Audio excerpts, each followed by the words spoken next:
Today, I'm excited to give you a talk about the brief history of quantum computing. Before I start the talk, I want to mention the famous saying by Richard Feynman that if you understand quantum mechanics, you don't understand quantum mechanics. So if you cannot follow my talk today, it's not because of my presentation, it's because of Richard Feynman. Let's start with something we can understand. Let's say I throw the rock on the lake, then the ripple will spread out on the lake. And I set up the wall with the two holes, so the most of the wave will encounter the wall and get blocked by the wall, but some of the wave will go through by these two holes. And this wave will meet each other and make some interference, make some pattern, which is called interference pattern. You can notice that in the water wave, you can see the peak is amplified. We call it constructive interference.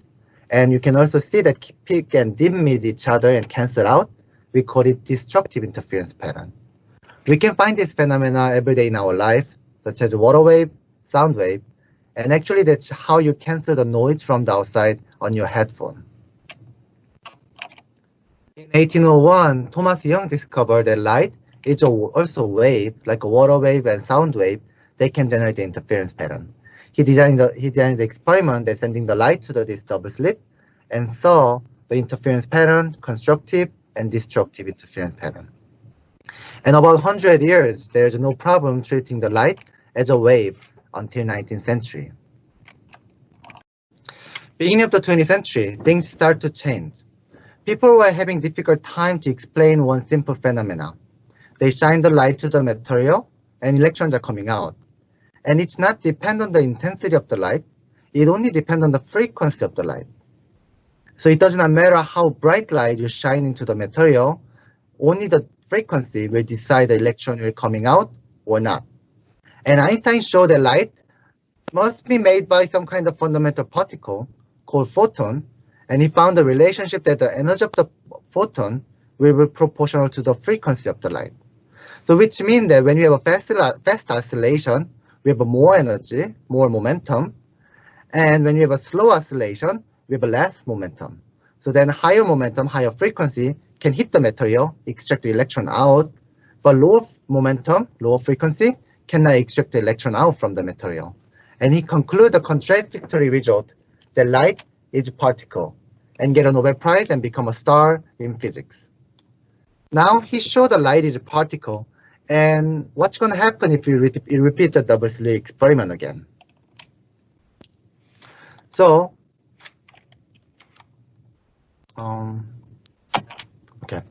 light being a particle is not a problem to explain the double slit experiment. We know that water wave is a collection of the water molecule oscillating, and sound wave is a collection of the air molecule oscillating. So the light wave is also a collection of the many photons. Same logic, we can see the interference pattern. No problem. However, when you send one photon at a time, like let's say one particle at a time, we should not expect to see the interference pattern, because interference pattern only happens when the two waves overlap each other. So unless we send the two photons together, we should not expect to see interference. So when we send one photon and wait, and one photon and wait, we expect to see just two bright regions. But something crazy thing happened. They saw the interference pattern. There's a constructive interference and there's a destructive interference on the screen. So single particle somehow split into two and interfere each other. So this is not the only property of the photon.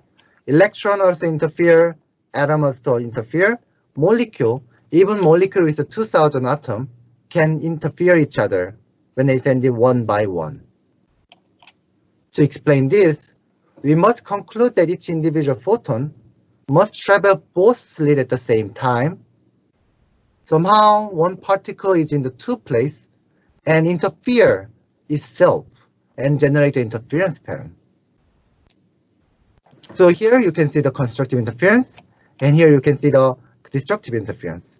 And what's meant by constructive interference, you can see more particle in this place, and you can see less particle in that place. So what's meant by interfering? What wave is interfering? On the constructive place, you will find more particle, so higher probability to find the particle. For the destructive place, there's a less probability to find the particle.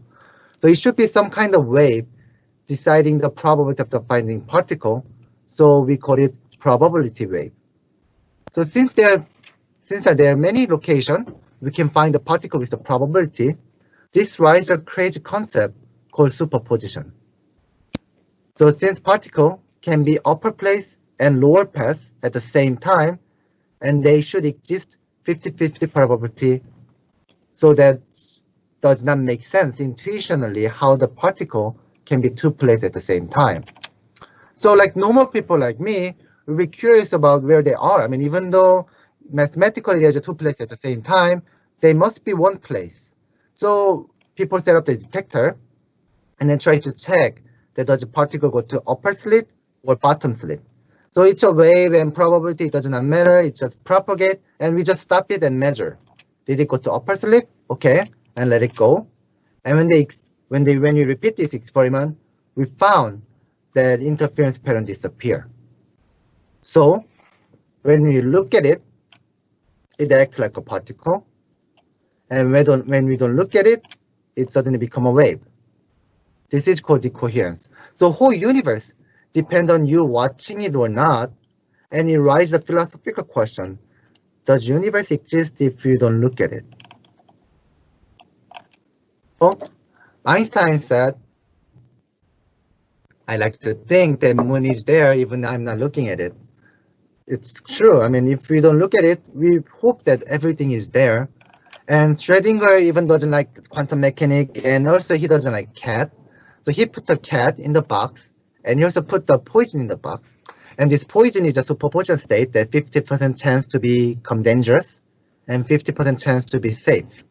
And when you close the box, according to quantum mechanics, universe will split into two, one with the light cat and one with the dead cat. And when you open the box, you will decide the universe. It can be life, or we can decide and it can be dead. This denies the nature of the reality we live in. I mean, that's the nature of reality we believe in. And particle can be two places at the same time, and looking at it influence the universe. That doesn't sound right.